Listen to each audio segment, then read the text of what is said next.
Good day to everyone watching this episode. Welcome to the PurpleSpace Cascade of Thoughts. Today we have been joined with Sanjana Dixit, who is an incredible youth entrepreneur who has done wonderful work in the field of women health and hygiene. She started her organization Rutuchakra a couple of years ago, and she has come a long way since then. Now we'll let Sanjana introduce herself and how's the day been for you so far. Sure. Thank you so much for having me. So my name is Sanjana. I'm the founder and executive director of Rutuchakra, which is a youth-led organization working to achieve menstrual equity and dignity for all menstruators of all ages and backgrounds. In a nutshell, we basically do this in three main ways, which is one, we provide menstrual products to areas and individuals in need. Two, we promote the access to relevant education surrounding this topic by conducting workshops and several follow-up sessions and even create educational modules for individuals who are disabled, who are deaf, blind, etc., because we recognize that they're an important part of the menstrual movement as well. And three, we promote an open and inclusive conversation surrounding periods amongst all genders. So, how did this idea come to play? So I come from a very philanthropic family where I've been doing community service since I was 7 years old. And we have this family tradition, which is that every special occasion, such as birthdays or festivals, etc., we celebrate them with individuals who are less privileged. And so for my 16th birthday, we went to an orphanage. And while I was here, I happened to use their washroom, and it immediately raised this kind of red flag in my head as to how these individuals manage their hygiene in a place that lacked adequate sanitation. And because I was on my periods, it raised that follow-up question, how did they manage their periods as well? When I talked to their founder, she told me that while several people would come forward to donate books, toys, stationery, etc., little to nobody would come forward to donate something as important and significant as menstrual products. And a large percentage of their funding would go into administration and education with little to nothing in healthcare. So, in the absence of menstrual products, these individuals would resort to using absolutely anything and everything to control their blood flow. And I think just as a menstruator myself, that didn't sit well with me at all. And on doing further research, I realized that this was not an isolated case, but something that affected over 360 million menstruators in India alone. So it was 88% of menstruators in India. And that's when I decided to start with the chakra to ensure that all menstruators are able to menstruate with dignity. Uh, Recently, we've seen India take strides, India's taken certain strides. There was a movie released, Padman, something like that, yeah, which promoted this issue in India.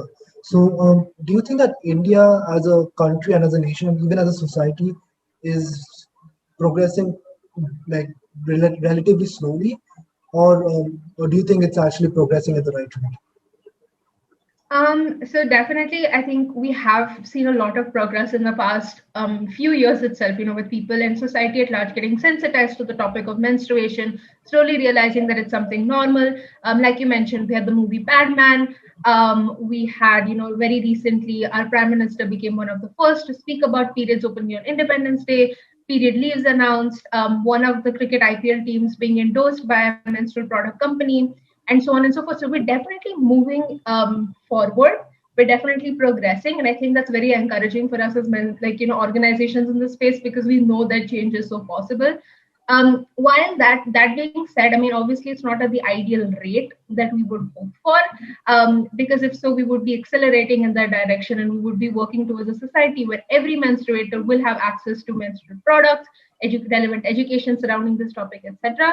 So I think in order to actually achieve that society, there are many more steps that have to be taken, especially when it comes to changing people's mindsets. Because one thing definitely is, providing products, talking about it openly, etc. But the other thing is a mindset that exists within society that says that menstruation is something that is dirty and impure. So some ways in that could be, ensuring that there's mandatory sex and reproductive health education in schools, sensitizing individuals in communities, workplaces, etc., making period-friendly washrooms. Again, within workplaces, sensitizing our politicians so that whenever they come up with policies, etc., it's kind of more inclusive of individuals and more in the direction of progress.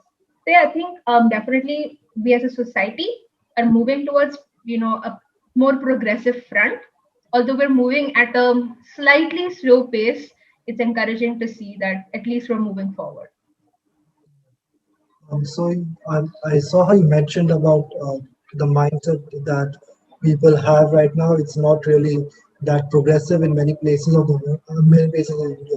So, like most of the rural places, we do not have access. They do not have access to these health kits, and as an organization, we've been striving to provide that. So, is there any particular reason why the rural places in India do not have that much of an access to these menstrual products and health and hygiene products for women? I think it just boils down to they come from very low income background, and when it comes to buying menstrual products, you obviously require funds for it. And especially in the coronavirus pandemic time, with people losing their jobs actively and sanitary menstrual product prices increasing even higher, that gap actually increases even more. I think the government has come up with various schemes over the past few years where they said, we'll give period products either for free or at 1 rupees, etc. But I think it kind of boils down to implementation as well. So although we have a policy in place, we have to ensure that not just the government, but we as citizens are actually, ensuring that the government goes through with this and are implementing this in different places. So I think, like exactly when it comes to accessibility to these products, we have policies in place. It's just it boils down to effective implementation, and we have to make sure that as a community we kind of hold the government accountable to these policies as well. So for us, just as Rutuchakra, it's that until we come to a point where every individual under the government is like every individual is covered by the government in terms of their menstrual product needs, we have to make sure that they still have access to these products so that they're able to manage their menstruation in a safe and dignified way. And like I mentioned, over 360 million menstruators don't have access. So we just are trying to do our part to make sure that they are not extremely vulnerable during these times to various diseases and adverse effects on their body. And yeah, I think until we reach that point of effective implementation, we have to just make sure that we continue doing what we do as a society and as a community and as an organization so that people continue to be able to manage their menstruation with dignity. You've mentioned this number 360 million people, 360 million women in India don't have have proper access. And when numbers like these are usually thrown around, people don't realize how big this number is. Like 360 million is almost the population of America right now. So could you provide a bigger insight on like what's the big like what's the big impact that this lack of access to these products are having in women? Like what are the diseases that are being spread and like etc. etc. I think so. The biggest thing is when you don't have access to hygienic products, like I mentioned, a lot of individuals resort to using absolutely anything and everything. And under that bracket comes obviously unhygienic cloth items, or in the worst cases, hay, clay, mud, etc. So when I say anything, I literally mean they use anything they can to control their blood flow. And obviously, you cannot put hay or clay or even unhygienic cloth products, etc., near your genitals because that can result in various forms of infections. You have vaginal infections and so on and so forth. And so that's I think the major impact that it has on an individual is on their health. Because also the thing is that a person's vagina is the most perforated part of their body, and so anything that basically comes in contact with the genitals, especially for such elongated periods of time, it gets into their bloodstream, and so eventually it affects their whole body and not just their genital area. So it impacts a person's healthcare to huge and large extent. That being said, it also affects them in terms of their self-confidence, etc., because they're not able to manage it in a hygienic way. They're not able to control it. Many people are afraid of telling boys about menstrual products, so they resort to even more unhygienic methods, such as even if they're using cloth, they won't hang it out to dry properly. They'll keep it inside ditches, and so on and so forth. We've even heard of cases, where people literally make a hole in the ground and sit on it because they don't have access to products. So they sit there for a solid 7 days because they don't know what else to do, right? And when you see and when you just hear all of these cases, it just, for me, I don't think that it's okay at all. I think that every menstruator should have the right to menstruate with dignity and the right to affordable and accessible healthcare products so that they're able to manage their body properly. But actually, even fun fact is even with disposable products that we have, such as brands such as Whisper, etc., which are present, right, which are non-biodegradable sanitary products, they actually contain a lot of chemicals such as bleach and other, chemicals which could be very harmful to your body. So even when people use, products such as those, it can cause a lot of harm internally and cause several things such as, different types of cancers, etc., as well. I mean, I'm actually mind blown by those facts and how how much of an impact it can actually have. Then it was the end. You mentioned about how many women and girls have like they feel awkward when they talk to boys and men about these issues, and even in schools. Like I study in a all boys school, so in when we have any like topic about reproduction or women, we had last year in science we had about women health and hygiene.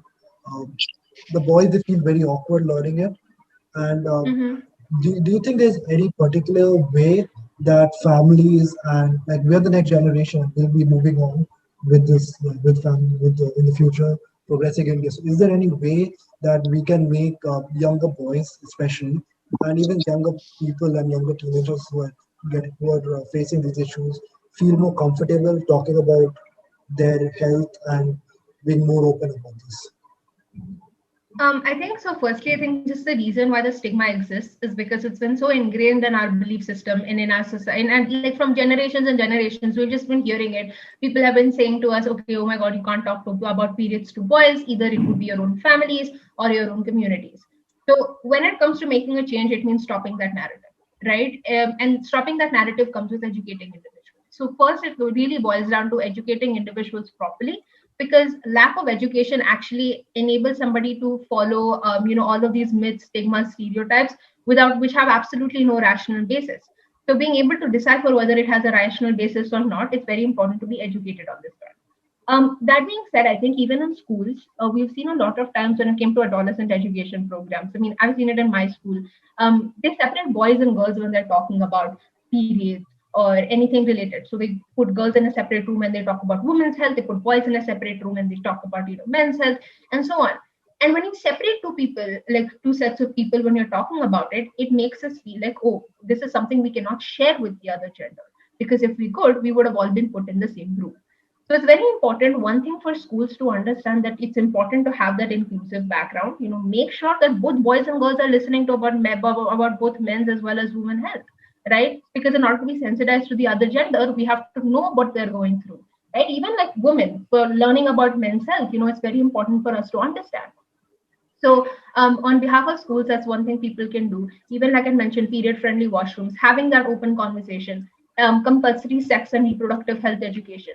Because in some cases, even if in families you don't talk about it openly, at least people are learning about sex and reproductive health from from a credible source, which is their schools or their institutions. So it's important to have that. But just in families, right? It really all boils down to this mindset and mentality that periods are something that's impure, dirty, or just something that is such an intimate process that people shouldn't be talking about openly, because people always say this, right? If it's a female's genitals, why would you share it with a man who's not actually going through it at all, right? Like, what is their business in it? But what people don't understand is that men, to a very large extent, affect how a menstruator undergoes their menstrual hygiene experiences by taking various roles in their lives, such as fathers, employers, brothers, politicians, teachers, and so on and so forth, in various spheres. And in order to make sure that they understand and they're able to either, as politicians, represent that topic well, or even as fathers, brothers, friends, etc., support an individual during this time, it's important for them to be an equal part of this conversation too. So it boils down to changing this narrative, changing the mindset, and that it literally all stems down to proper education surrounding this topic. Education equal to reducing the stigma around this. So, what's the impact your workshop has had on like people around? So I think with Rutuchakra, right, we actually conduct our workshops in a very sort of, I guess, unique way, which is that we focus more on self-realization more than showing just facts and figures. So in our workshop, we say, instead of just showing a board, with people, with us saying, okay, these are the myths that you may have heard. This is all wrong. Your belief system till date is wrong. That leads for more of a debate rather than a discussion. Us, on the other hand, what we do is we make sure that we have a very personalized workshop. We share our experiences. We get the menstruators to start openly talking to us about it. So then they know that, okay, we are creating a kind of safe space. They can share their experiences, because people are very shy, or rather they're very like, yeah, exactly, they're shy or embarrassed when they're talking about periods, because it's such a stigma, right? So getting them to open up to even learning about this topic or talking to us about it, it takes some time. So we spend some time personalizing it, talking to them. They're hearing their experiences.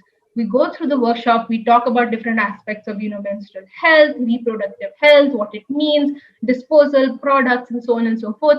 And even when it comes to dispelling myths, especially when it comes to dispelling myths, what we do is we try to go about it in terms of making them realize themselves internally why this is something that is wrong. Like, like why the myths themselves are something which are so baseless and irrational. And so why their family should not be actually following them.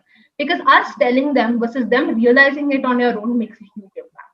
When they realize it on their own, they're more likely to implement it in their daily lives or stand up against it if it takes place. So if we tell them and they don't understand why we're saying that, that's less likely to happen. They're more likely to conform towards, societal narrative kind of is.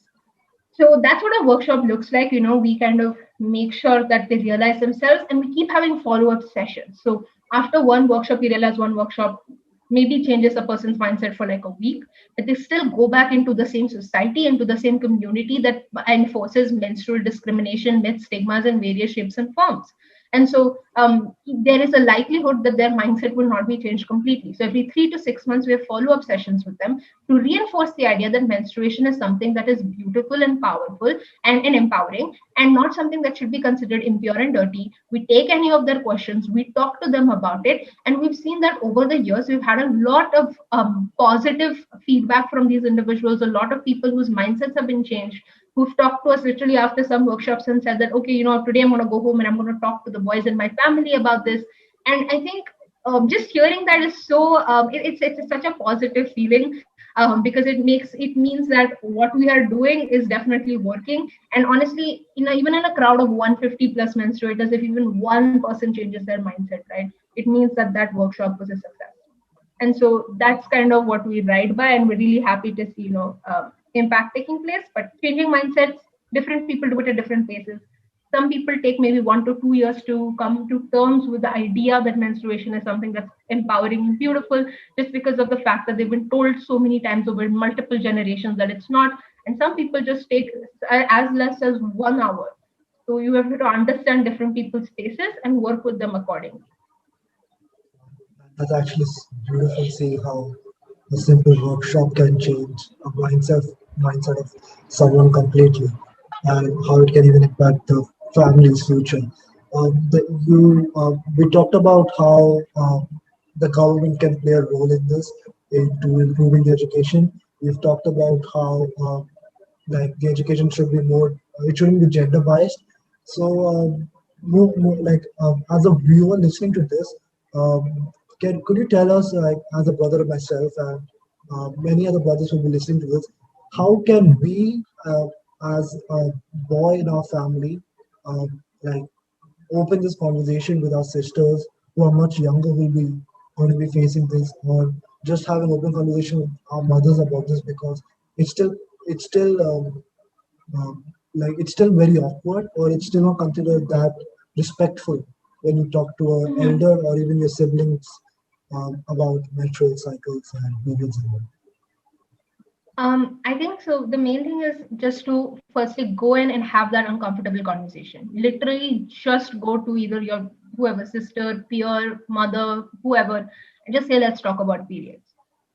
The reason is, like you mentioned, it's not considered respectful right now, and we have to change that narrative, because why is it not considered respectful, right? You want to learn more about another person's, what they go through biologically every single month, so that you can be a better ally, and that is in fact more respectable, right? That is actually a great step. So have that uncomfortable conversation with your with whoever is the menstruator in your family or in your community. Just sit down with them, say, let's talk about periods, understand what their experiences are like, and ask any questions that you may have. Even if you feel like it's extremely dumb, ask it, right? Because it's important for yourself to be educated rather than having some half answered questions in your head.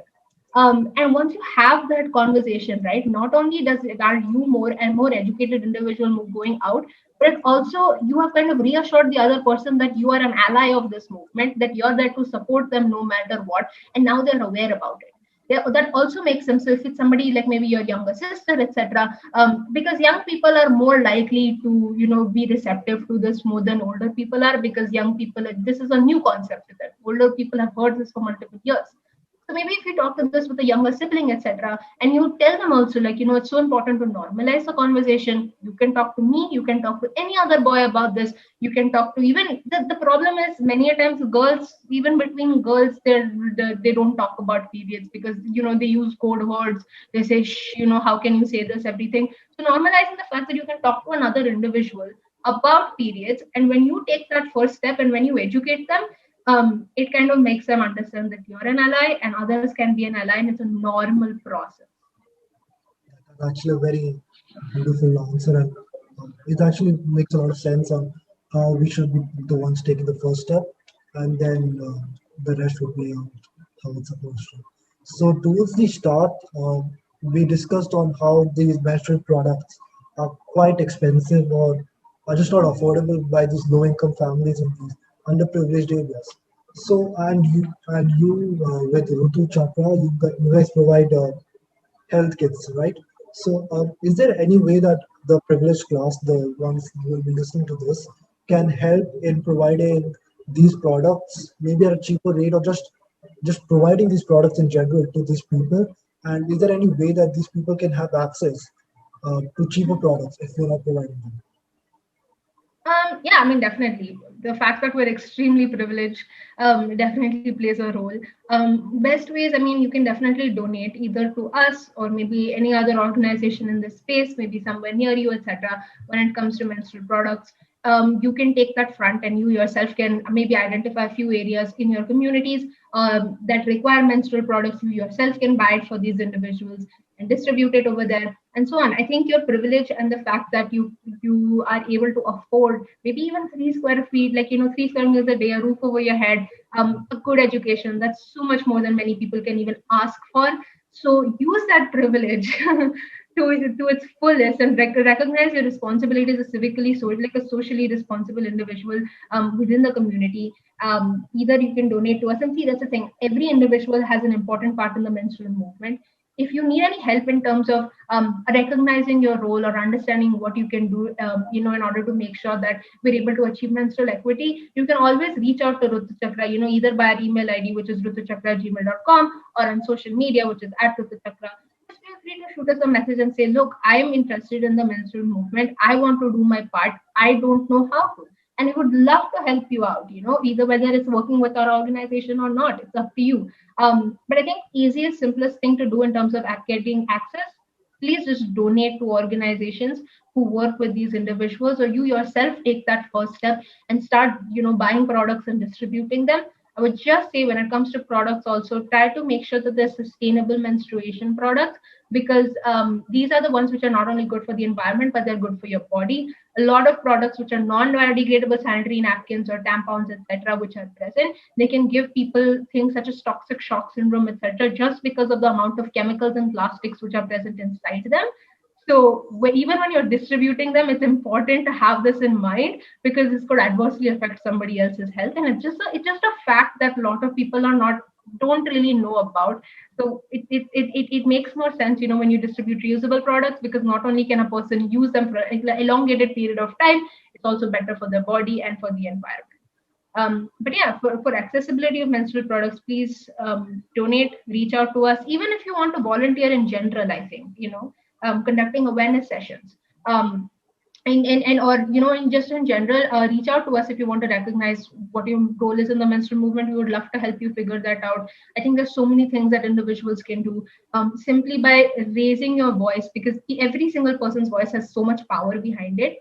Just putting it out on social media or just talking within your community, to your family, to your other people within your society, and telling them about periods, it can go really long way. Writing letters to people in authority, your representatives, they are your representatives, right? Hold them accountable to their position. Write them letters saying, look, in my community da da da da is happening. Can we find a solution? Can you maybe fund all of these products, because why isn't it happening already? Right? There's this policy. We want to make sure that it's implemented. Hold your representatives accountable, write them emails, write them letters, raise your voice within your community. And also, one thing is that do try to be inclusive in your vocabulary, because the thing is, apart from girls and women, actually, there are trans males who actually menstruate as well, trans males and non binary individuals. And their preferred identity is men, right? So when you're talking about periods, also try to make sure you talk or you say the menstruators or people who menstruate instead of girls and women, because what happens is that in many cases, even in terms of laws and policy, medicine, etc., and even in our own speech, because this is not a commonly known fact, these individuals kind of get alienated or embarrassed, because they kind of feel excluded from the entire conversation in the menstrual sphere. So I think it's just important that even when you're talking normally, even when in terms of not spreading awareness, just try to say the words menstruators or people who menstruate instead of girls and women. I think it goes a really long way. That's actually educated me quite a lot. I had no idea about trans men who consider themselves men and actually also have periods. So that was really helpful. We've talked about, okay, so we've talked a lot about how you guys about what menstruation, the periods are. We've talked about how we can raise awareness, how we should be educating students, and how we can make this a norm in our society and progress. So when you started Rutuchakra a couple of years ago, what was the conversation you had with your parents about this? Were they supportive, and like what did your school and friends think about this? Because it's quite I don't want to use the word unusual, but it's quite unique seeing like teenagers take a step in something, a social norm which has been ignored for centuries, and like at such a young age you're taking a step towards a social norm, and there's a huge public that are already against you. So like what is the way you started with the conversations you had?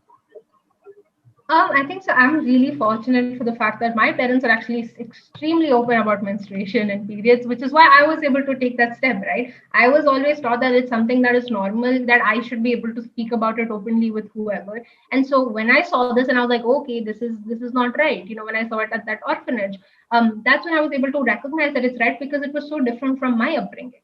And so when I decided to take this step, I think my parents were extremely supportive of that fact, because they also know that it's a societal norm.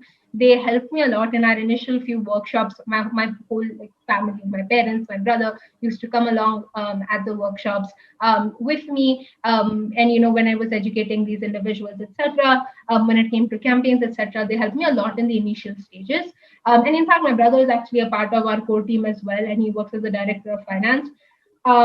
And so my family has been extremely supportive, because I started Rutuchakra like few weeks before my 10th grade board exams, that too. Um, so even though like a lot of people in my community were like, oh my God, she's crazy. For me, it was just, if I don't do this now, all of these menstruators are going to go another 2 months without menstrual products, and that's not okay with me. And my parents were extremely supportive. They had made sure that I balanced my academics as well as the Chakra work, etc. And yeah, I'm actually incredibly blessed. And that's actually a brilliant story on how you started this just a couple of weeks before boards. So now we'll end this episode. So is there any final message you'd like to tell the viewers on the whole discussion we've had today, and any socials you'd like to plug in where they can find Rutu Chakra and even reach out to you? Yeah, I think the most important thing I'll just say is that know the power of your voice. It literally just takes one person to make a huge change. So recognize that, stand up for whatever you're passionate about to whatever extent you can. Age is just a number, and many people will tell you that, oh, because you're young, you shouldn't be either involved in these fields or doing all these activities. And don't worry about that. Age is just a number. You can do so much work around it. But yeah, stand up for what you believe in. Recognize your privilege. Just reiterating that if you have 3 square meals a day, a roof over your head, and a good education, and if you're able to watch this, you definitely have some electronic device. So you have so much more than many people can ask for or afford. Utilize and recognize and utilize that privilege to give back to society. It doesn't have to be menstruation, it can be anything that you are passionate about, but it really goes a long way. If you want to find out more about Rutuchakra, you can check out our website, which is rutuchakra.org. You can always contact us or connect with us via email, which is rutuchakra@gmail.com, or on any of our social media. So on all social media, our social media handle is at Rutuchakra, which is Rutuchakra. So please do feel free to reach out to us if you want to know more about the menstrual movement, get more idea about any questions in particular that you have about menstruation, want to see how you can as a person get involved, donate, etc. Please feel free to connect with us and reach out to us. We would love to help you out. Brilliant. And on that note, I hope you enjoyed this. Thank you so much for having me. It's a pleasure.